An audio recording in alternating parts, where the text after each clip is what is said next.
I have another Noro yarn. Hello and welcome. Today I want to browse through Ravelry and think of 7 project ideas for my new Noro yarn. So I got this Noro Kakigori in the mail. I want to browse what I want to make with it. And I will tell you a little bit about the yarn first, but know that I have made 2 videos like this before, one for Noro Kakigori in the first colorway and one for Noro Silk Garden Sock Solo. So if you are interested in these videos, then be sure to check out that one after this one. Noro Kakigori is a summer yarn. It contains 50% cotton, 30% silk, 10% viscose, and 10% polyamide. I prefer 100% natural fibers, but I'll just take the polyamide for what it is. And this time I want to make a Noro Kakigori held together with a mohair sweater or cardigan. And this is the mohair I am intending to use. So these 2 together will create a slightly more pink version of this really pretty colorway. So that's my intention. So I'm looking for around a worsted weight pattern. So around maybe 4.5 to 5.5 millimeter needle that I'm going to be using. And the reason I want to use a mohair is because I have noticed that I love my Eva cardigan. Eva cardigan I made with Noro Silk Garden Sock Solo, held together with a mohair. And I love the fabric that it created over time with wear and tear, and it just holds up beautifully, and it is a beautiful fabric. So I have 7 project ideas that I want to go through, and here they are. The first one is the Busan Sweater by Aigyo Knits. And it is a knit with an Aran weight yarn, but I do think I can get away with maybe a looser gauge for this yarn. That's what I'm hoping for, at least. This pattern is knit on a 5 millimeter needle, and the nice thing about it is that there's just one really thick cable on the front, and I really like this pattern. The only thing is that there's only 4 sizes included, and I'm all for size inclusivity. I don't like when I see that my size is the biggest size that they offer. So I definitely am an advocate for more size inclusivity. So that alone would be a reason to not choose this one. And I want to point it out because I feel like people have stopped talking about it. So size inclusivity is very important. You don't want to exclude people. This pattern is, it says it needs at least 1200 meters, and the meterage that I have to work with is around 1200 meters. And I would have to knit a larger size, so I would knit maybe a large or an extra large of any pattern that I'm talking about today. So I think the meterage wouldn't be enough. So that would be also a reason for this one to fall off of this list. But if you have enough yarn for this one, this would definitely be an option for a DK weight held together with a mohair. Next pattern is another pattern that has some texture in it, and that is the Salty Days sweater by Veronica Lindberg. I wanted to share this pattern because mostly it has a beautiful picture. The one picture that is on the front is just beautiful. The one picture that they show to promote this sweater, the Salty Day sweater by Kutwakika, by the way, is just really beautiful. And the only thing I'm thinking is it will get lost. So this pattern will definitely get lost with all of this color variation. So I think a more simpler sweater would be more suitable for these 2. But if you have a DK weight and a mohair yarn, this would definitely be able to work. I mean, she uses a lace and a DK held together, and then she knits a sweater on 5 millimeter needles.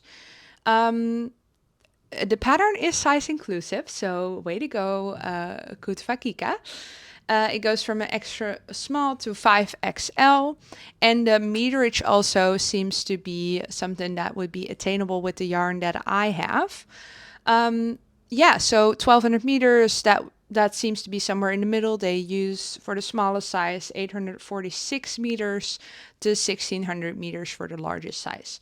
So that would definitely work out with my yarn. The only thing that I want to talk about this sweater is I really like the patterning on the body, but the sleeves are definitely kind of lacking. So if you look at the pictures, the sleeves are just I think it's a twisted rib, but then like a little bit more pearls than knits. It's kind of boring, to be honest. So I like the bottom of the sleeves, but the whole sleeve from like shoulder to like the bracelet detailing is just plain, and it doesn't really go with the rest of the sweater. So I think there was a beautiful opportunity to put some texture in the sleeves there too, but then she didn't really do that. But maybe other people feel different about this and they like that it's a little more simple, but I really feel like it's missing out. It's missing something there. So I wanted to share that. I think this pattern is beautiful, but yeah, those sleeves. Then I'm going to cardigan territory. The first cardigan that I want to talk about is the Field Day Jacket by Ozetta, which is a pattern that has been on my list for a really long time. It is knit with worsted weight yarn, so that would work. And the sample is knitted with a worsted weight held together with a lace. So the mohair would work held together with a DK. You would have a little bit looser gauge, but that's okay. It's knit on 5mm needles, so that also works with my plan. And it's a size inclusive pattern. Yay! The meterage also seems to be really good. So the meterage is a 914 to like 2000 meters. So I think on one of the sizes in the middle that would suit me. I could get the 1200 meters. I really just sometimes just pick a size based on the amount of yarn that I have, and then just pick a size, and then I'm like, okay, a little more negative ease or a little more positive ease. That's a lot of times how I do this rather than how I want it to fit. So that's a little secret about me. I have a pattern that kind of is pretty similar to it, at least in the looks of the pictures. And that is the Champagne Cardigan by Petite Knit. And this is a pattern that has also been on my list for a really, really long time, and I still haven't knitted it. I feel like it's the OG double knit button band cardigan of, well, when was it released? 2021. So when it got popular again, it must have been popular before that too, but I hadn't seen it around before then. And after that, a lot of people seem to have been using double knit button bands, but maybe Petite Knit wasn't the trendsetter. She was just the one who made it more known because of her reach. So this pattern is knit on a 4.5mm needle, and it's also size inclusive. Yay! It runs from an extra small to a 5XL. And the yardage is a little more tricky. This one starts from 1100 meters to 1620 meters. So I would have to maybe knit a size that is a little too small for my bust circumference. But again, I don't mind negative ease. I do think that a lot of times knitting finished objects have a lot more room in them, even though if you just measure them out, it seems like they would have negative ease on you. It doesn't look like it has negative ease. So I think it would still be attainable. And also this pattern is knit in a DK with a lace weight yarn. So that would be perfect for this combination. Then I have a really fun pattern, and it is the Stripe Overload Polo by Spectacle Strick. This pattern is originally knitted with a bunch of stripes, but I do think that the polo would really work with this. Like it's like the same, it's fun, and I wouldn't do any stripes, but I think it would still work. And what I really like about it is that it's a raglan and it has a really simple polo neck. And the suggested yarn is Vilcolana Peruvian Highland wool held together with Vilcolana Tilia, which is a DK and a lace held together. This pattern is knit on 5mm needles, and it is not so size inclusive. Extra small to 3XL, and it uses 800 to 1400 meters. So it also would work for the meterage that I have. I think it would just really be fun, but it kind of feels weird to knit the stripe overload polo without doing any stripes. Then the whole point of the knit is gone. But I do still think it's really beautiful. But the other pattern that I have knit with my Noro Kakigori was also a polo neck, was the Mod T by Petite Knit. So I don't think I would do that one because then I have two very similar looking garments. Then I have two V-neck sweaters, and these are my two final patterns for this list. The first one, they're both by Ozetta. The first one is a Moon Set Pullover by Ozetta, and it is this beautiful sweater. It's very, very simple. It is knit on 4.5mm needle, and the sizes are very size inclusive. Go Ozetta. From an extra small to 5XL.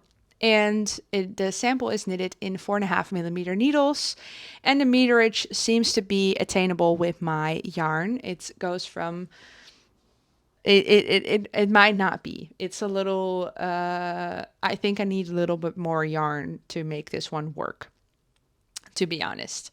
Like I would knit a sweater that definitely has negative ease, and I feel like this pattern would really, really suit a little bit of positive ease. I think this is really pretty, but there is a pattern that I think is even nicer. And that is, and you might have seen it already on my fall knitting plans video, but I want to start knitting the Lakes V-neck pullover. So the Lakes V-neck pullover was released in May 2024 by Ozetta again. So there's a lot of Ozetta patterns in this list, but that's okay. I think she's awesome, and I have not knitted a pattern of hers yet. So I think it's time. It uses a worsted weight yarn, and she uses in her sample fingering weight held double with a lace. So that equates a DK and a lace, basically. But I do think her sample is a little on the thicker side, and I feel like this Noro Kakigori is a little thinner than a DK weight. So I think it would really work for this sweater, held together with a lace, and then knit on 5.5mm needles. And I have made a little swatch. Oops, wrong side. So I have made a little swatch on 5.5mm needles, and I am hitting gauge for the Lakes V-neck pullover. It is very drapey, very loose, but I feel like this sweater could have a little bit more looseness to it, because I think if you have a thicker strand of yarn, there could be a lot of bulk in the shoulders, because you pick up stitches for your saddle shoulder. And I think there would be a lot of bulk in the V-neck of the Lakes V-neck pullover because it's a double folded collar. And look how beautiful these two colors are together. I'll just hold it here so the color doesn't start blowing out. But that is my little swatch. I was afraid that the dark mohair kind of took over too much, but you can definitely still see, the specks in there that the yarn has, and I think it creates a really nice marled speckled effect. So I'm really happy with this. It's a little bit on the looser side than I would want it to be, but I keep in mind the fabric that the other Noro yarn created together with the mohair, and I'm hoping this will happen again to this pattern, but then a little bit looser. So my Eva cardigan is a really nice fabric, but it's a little thicker. So if I have it on a looser gauge, then it might create a little thinner version of that same fabric. That's what I'm hoping for, and I hope to give you a review on that when I finish this pattern and then yeah, have the sweater. So yeah, from me talking about this, then I think it's very clear that I am really, really excited to start casting on the Lakes V-neck pullover. I did want to make this list just to kind of take you along with in my process, in my thinking process of how I get to which pattern goes with which yarn. Yeah, this was just a match made in heaven, I feel like. But somewhere in my head, I'm like, ooh, the field day jacket would also be a really, really good one. So somewhere in the back of my mind, that is also still an option, but I think I'll cast on the Lakes V-neck pullover very, very soon. So what did you think about this little list? Did you get inspired by any of the patterns? Do you have some Noro yarn lying around? Is there any Noro yarn that you really like? Because I have just knit with those two types, so the Noro Kakigori and the Noro Silk Garden Sock Solo. If you have any recommendations of other Noro yarn, please let me know, because I love, love, love Noro up till now. So I want to see if I can do a little bit more. I can try a little bit more Noro yarns. I hope this was informative. I hope this was interesting, or you just had a little bit of nice knitting time while I was talking about these patterns. If you like this, then be sure to check out those other two videos that I made. They're still doing really great on YouTube over all this time. So yeah, I thought I would throw another one in the mix. I hope this was interesting, and I hope to see you in my next video. Bye!